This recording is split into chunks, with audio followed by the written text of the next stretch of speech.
Hi అండి. మనం ఈరోజు గత టీఆర్టీ అంటే డిఎస్సీలలో కానీ టెట్లో కానీ అన్ని కాంపిటేటివ్ ఎగ్జామ్స్లో ప్రజెంట్ క్వశ్చన్స్ ఏ విధంగా అడుగుతున్నాడో ఆ మోడల్లో మనం ఇప్పుడు 7th క్లాస్ సోషల్లో 2వ లెసన్ వర్షం నదులు లెసన్లో మనం కొన్ని బిట్స్ చూద్దాం. ఫస్ట్ క్వశ్చన్, కింది వానిలో సరికానిది ఏది? ఆప్షన్స్: ఏ, భూమి ఉపరితలంలో 71%కు పైగా నీరు ఆవరించి ఉంది. ఆప్షన్ బి, నీటి ఆవిరిని బాష్పీభవనం అంటారు. ఆప్షన్ సి, నీటిని వేడి చేయకపోయినా ఆవిరైపోతుంది. ఆప్షన్ డి, నీటి ఆవిరిని చల్లని గాలి తగలగానే అది నీటి బిందువులుగా మారదు. ఇక్కడ ఆన్సర్ అనేది ఆప్షన్ డి అవుతుంది. ఎందుకంటే 71% పైగా నీరు ఆవరించి ఉంది, ఇది కరెక్ట్.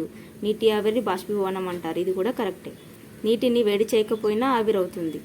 ఎందుకంటే మనం ఎండలో బట్టలు ఆరేసినప్పుడు బట్టలలో ఉండే నీరంతా కూడా ఆవిరైపోతుంది, అంటే మనం నీటిని వేడి చేయకపోయినా అది ఆవిరవుతుంది. ఇక్కడ నీటి బిందువులుగా మారుతుంది, ఇక్కడ మారదని ఇచ్చింది కాబట్టి ఇది అనేది సరికాదు. నెక్స్ట్ క్వశ్చన్, కింది వానిలో సరికానిది ఏది? ఆప్షన్స్: ఏ, వాతావరణంలో దృశ్యంగా ఉన్న నీటి ఆవిరిని ఆర్ద్రత అంటారు. ఆప్షన్ బి, వాతావరణంలో అదృశ్యంగా ఉన్న నీటి ఆవిరిని హ్యూమిడిటీ అంటారు. ఆప్షన్ సి, నీటి ఆవిరి తిరిగి నీరుగా మారటాన్ని ద్రవీభవనం అంటారు. ఆప్షన్ డి, గాలిలో పై భాగాన వేలాడుతున్న చిన్న నీటి బిందువుల సమూహమే మేఘాలు. ఇక్కడ ఆన్సర్ అనేది సరికానిది అన్నాడు కాబట్టి ఆన్సర్ అనేది ఆప్షన్ ఏ అవుతుంది. ఎందుకంటే ఇక్కడ దృశ్యంగా ఉందా అదృశ్యంగా ఉందా మనము క్లారిటీగా చదువుకోవాలి. ఇక్కడ వాతావరణంలో అదృశ్యంగా ఉన్న నీటి ఆవిరిని హ్యూమిడిటీ అంటారు, ఇది కరెక్ట్. హ్యూమిడిటీ అన్న ఆర్ద్రత అన్న ఒకటే కాబట్టి ఇది ఈ క్వశ్చన్ ఈ పాయింట్ అనేది కరెక్ట్. నెక్స్ట్, నీటి ఆవిరి తిరిగి నీరుగా మారటాన్ని ద్రవీభవనం అంటారు, ఇది కరెక్ట్, ఇది కూడా కరెక్ట్. కాబట్టి సరికానిది అంటే ఆప్షన్ ఏ, వాతావరణంలో దృశ్యంగా కాదు అదృశ్యంగా ఉన్న నీటి ఆవిరిని ఆర్ద్రత అంటారు, ఇదనేది కరెక్ట్. నెక్స్ట్ మూడవది, కింది వానిలో సరికానిది ఏది? ఆప్షన్స్: ఏ, ఋతుపవనాలు 2 రకాలు. ఆప్షన్ బి, తెలంగాణ రాష్ట్రంలో మార్చి నెలతో మొదలయ్యే ఉష్ణోగ్రతల తరుగుదల జూన్ దాకా కొనసాగుతుంది. ఆప్షన్ సి, తెలంగాణ రాష్ట్రంలో మార్చి నెలతో మొదలయ్యే ఉష్ణోగ్రతల పెరుగుదల జూన్ దాకా కొనసాగుతుంది. ఆప్షన్ డి, నైరుతి ఋతుపవనాల వల్ల తెలంగాణ రాష్ట్రంలో సాధారణ వర్షపాతం మాత్రమే సంభవిస్తుంది. ఇక్కడ సరికానిది ఏది అంటే ఆప్షన్ బి అవుతుంది. ఆప్షన్ బి అనేది సరికాదు. ఎందుకంటే ఋతుపవనాలు 2 రకాలు, నైరుతి ఋతుపవనాలు, ఈశాన్య ఋతుపవనాలు 2 రకాలు కాబట్టి ఇది కరెక్ట్. నెక్స్ట్, తెలంగాణ రాష్ట్రంలో మార్చి నెలతో మొదలయ్యే ఉష్ణోగ్రత పెరుగుదల జూన్ దాకా కొనసాగుతుంది. మార్చి నుంచి ఇక్కడ పెరుగుదల, ఇక్కడ తరుగుదల, ఇది కూడా మనము కరెక్ట్గా చూసుకోవాలి. మార్చి జూన్ ఈ రెండింటిని గుర్తుంచుకుంటేనే సరిపోదు, అది పెరుగుదల నా తరుగుదల నా అనేది కూడా మనం గుర్తుంచుకోవాలి. తరుగుదల అన్నారు కాబట్టి ఇది సరికాదు, పెరుగుదల ఇది అనేది కరెక్ట్. నెక్స్ట్, నైరుతి ఋతుపవనాల వల్ల తెలంగాణ రాష్ట్రంలో సాధారణ వర్షపాతం మాత్రమే సంభవిస్తుంది, ఇది కూడా కరెక్ట్ కాబట్టి సరికానిది ఆప్షన్ బి అవుతుంది. నెక్స్ట్, కింది వానిలో సరైనది ఏది? ఆప్షన్స్: ఏ, అక్టోబర్ నుండి పవనాలు బంగాళాఖాతం నుండి నైరుతి దిక్కునకు వీస్తాయి. ఆప్షన్ ఏ, అక్టోబర్ నుండి పవనాలు బంగాళాఖాతం నుండి నైరుతి దిక్కునకు వీస్తాయి. ఆప్షన్ బి, అక్టోబర్ తర్వాత పవనాలు నైరుతి నుండి బంగాళాఖాతంనకు వీస్తాయి. ఆప్షన్ సి, మే నుండి అక్టోబర్ మధ్య బంగాళాఖాతంలో తుఫానులు సంభవిస్తాయి. ఆప్షన్ డి, అక్టోబర్ మరియు నవంబర్ నెలల్లో ఈశాన్య ఋతుపవనాలు వీస్తాయి. ఇక్కడ మనకు ఆన్సర్ అనేది ఆప్షన్ సి, ఆప్షన్ డి రెండు కరెక్ట్. ఇక్కడ అక్టోబర్ నుండి పవనాలు బంగాళాఖాతం నుండి నైరుతి దిక్కునకు వీస్తాయి. అక్టోబర్ నుండి కాదు, ఇక్కడ అక్టోబర్ తర్వాత పవనాలు బంగాళాఖాతం నుండి నైరుతి దిక్కునకు వీస్తాయి. ఇక్కడ తర్వాత అని ఇచ్చింది కానీ నైరుతి నుండి బంగాళాఖాతంనకు కాదు, బంగాళాఖాతం నుండి నైరుతినకు, కాబట్టి ఈ ఆప్షన్ కూడా తప్పు. మే నుండి అక్టోబర్ మధ్య బంగాళాఖాతంలో తుఫాన్లు సంభవిస్తాయి. కరెక్టు. అక్టోబర్ మరియు నవంబర్ నెలలో ఈశాన్య ఋతుపవనాలు వీస్తాయి. ఇది కూడా కరెక్ట్. ఈ 2 ఆప్షన్స్ కరెక్ట్. నెక్స్ట్ క్వశ్చన్, కింది వానిలో సరైనది ఏది? ఆప్షన్స్: ఏ, వర్షపాతాన్ని మిల్లీమీటర్లలో కొలుస్తారు. ఆప్షన్ బి, వర్షపాతాన్ని పల్వనోమీటర్తో కొలుస్తారు.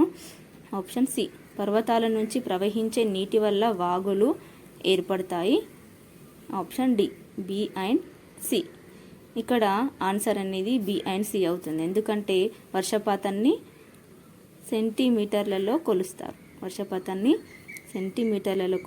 వర్షపాతంని కొలిచే పరికరాన్ని పల్వనోమీటర్, దీన్ని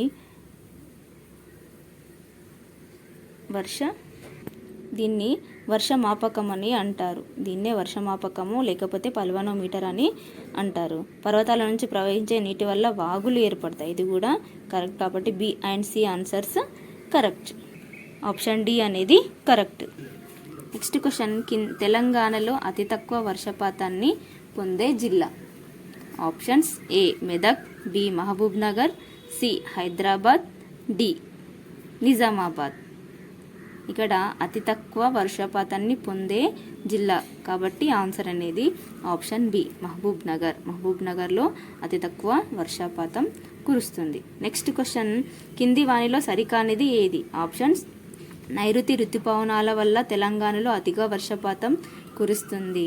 నెక్స్ట్ ఆప్షన్ బి, నైరుతి ఋతుపవనాల వల్ల తెలంగాణలో సాధారణ వర్షపాతం కురుస్తుంది. ఆప్షన్ సి, ఉత్తర తూర్పు ప్రాంతాలు తెలంగాణలో అధిక వర్షపాతాన్ని పొందును. ఆప్షన్ డి, తెలంగాణలో పీఠభూమిలోని చాలా ప్రాంతాలు తక్కువ వర్షపాతాన్ని పొందును. దీంట్లో సరికానిది అన్నాడు కాబట్టి సరికానిది ఆప్షన్ ఏ అవుతుంది. నైరుతి ఋతుపవనాల వల్ల తెలంగాణలో అధిక వర్షపాతం కురుస్తుంది అని ఇచ్చింది కాబట్టి ఇది అనేది తప్పు. సాధారణ వర్షపాతం మాత్రమే ఇక్కడ కురుస్తుంది. తూర్పు ఉత్తర ప్రాంతాలు తెలంగాణలో అధిక వర్షపాతాన్ని పొందును. ఇది కూడా కరెక్టే. పీఠభూమిలోని చాలా ప్రాంతాలు తక్కువ వర్షపాతాన్ని పొందుతాయి కాబట్టి ఇది కూడా కరెక్టే. సరికానిది అంటే ఇది కాబట్టి ఆప్షన్ ఏ అనేది కరెక్ట్. నెక్స్ట్ క్వశ్చన్, భారతదేశంలో తుఫానులు ఎప్పుడు సంభవిస్తాయి? ఆప్షన్స్: జూన్, జూలై మధ్యకాలంలో. ఆప్షన్ బి, జూన్, అక్టోబర్ మధ్య. ఆప్షన్ సి, జూన్, నవంబర్ మధ్యకాలంలో. ఆప్షన్ డి, జూన్, డిసెంబర్ మధ్యకాలంలో. Answer option D, June, December మధ్యకాలంలో భారతదేశంలో తుఫానులు సంభవిస్తాయి. 9th క్వశ్చన్, 1977లోని భయంకర తుఫానికి సంబంధించి సరికానిది? ఆప్షన్స్: ఏ, ఈ తుఫాను తూర్పు కోస్తాలో సంభవించినది. ఆప్షన్ బి, ఈ తుఫాను 60 మీటర్ల ఎత్తున సముద్రపు అలలు కోస్తా తీరంలోని కనీసం 100 గ్రామాలను సర్వనాశనం చేసింది. ఆప్షన్ సి, ఈ తుఫానులో 9,941 మంది ప్రాణాలను బలికొన్నది. ఆప్షన్ డి, ఇది నవంబర్లో సంభవించింది. ఇక్కడ సరికానిది అడిగాడు కాబట్టి సరికానిది ఆన్సర్ ఆప్షన్ బి అవుతుంది. ఎందుకంటే ఇక్కడ 60 మీటర్లు కాదు 6 మీటర్లు ఉండాలి కాబట్టి ఇది అనేది సరికానిది. మిగతావన్నీ కూడా సరైన ఆప్షన్స్. నెక్స్ట్ 10th వన్, కింది వాటిలో సరైనది? ఆప్షన్స్: ఏ, వరద సమయంలో మరిగించిన నీటిని తాగాలి. ఆప్షన్ బి, రేడియో ద్వారా ప్రసారమయ్యే సలహాలను పాటించాలి. ఆప్షన్ సి, వ్యాధులు వ్యాప్తి చెందకుండా బ్లీచింగ్ పౌడర్ మరియు సున్నం చల్లాలి. ఆప్షన్ డి, పైవన్నీ. సరైనది అంటే ఆప్షన్ డి, పైవన్నీ కరెక్ట్. నెక్స్ట్ క్వశ్చన్, కింది వానిలో ఏ జిల్లాలో అధిక వర్షపాతం కురవదు? Options: A, Karimnagar, B, Nalgonda, C, Warangal, D, Nizamabad. Answer option B, Nalgonda జిల్లా. నల్గొండ జిల్లాలో అధిక వర్షపాతం కురవదు. ఇదనేది మనకి టెక్స్ట్ బుక్లో మ్యాప్ ద్వారా తీసుకున్న క్వశ్చన్. నెక్స్ట్, కింది వానిలో సరైనది కానిది ఏది? ఆప్షన్స్: ఏ, అధిక వర్షపాతం 100 సెంటీమీటర్స్ మరియు ఆ పైన. ఆప్షన్ బి, అల్ప వర్షపాతం 60 to 99 సెంటీమీటర్స్. ఆప్షన్ సి, అత్యల్ప వర్షపాతం 60 సెంటీమీటర్స్ కన్నా తక్కువ. ఆప్షన్ డి ఏది కాదు. ఆన్సర్ సరైనది కానిది ఏది? ఇవన్నీ సరైనది కాబట్టి ఆప్షన్ డి ఏది కాదు అనేది కరెక్ట్. నెక్స్ట్ క్వశ్చన్, కింది వానిలో సరి అయినది ఏది? ఆప్షన్స్ ఏ కృష్ణా గోదావరి నదులు పుట్టే పడమర కనుమలు అధిక వర్షాలు పొందుతున్నాయి. ఆప్షన్ బి కృష్ణా గోదావరి నదులు పుట్టే తూర్పు కనుమలు అధిక వర్షాలు పొందుతున్నాయి. ఆప్షన్ సి తూర్పు కనుమలలో అధిక వర్షపాతం ఉంటుంది.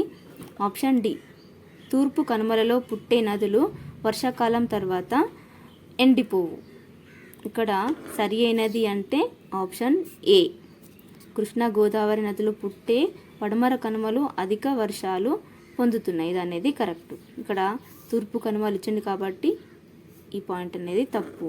తూర్పు కనుమలలో అధిక వర్షపాతం ఉంటుంది, ఇది కూడా తప్పు. తూర్పు కనుమలలో పుట్టే నదులు వర్షాకాలం తర్వాత ఎండిపోతాయి, ఇక్కడ ఎండిపోవు అని ఇచ్చింది కాబట్టి ఇది కూడా తప్పు. ఆన్సర్ అనేది ఆప్షన్ ఏ అవుతుంది సరి అయినది.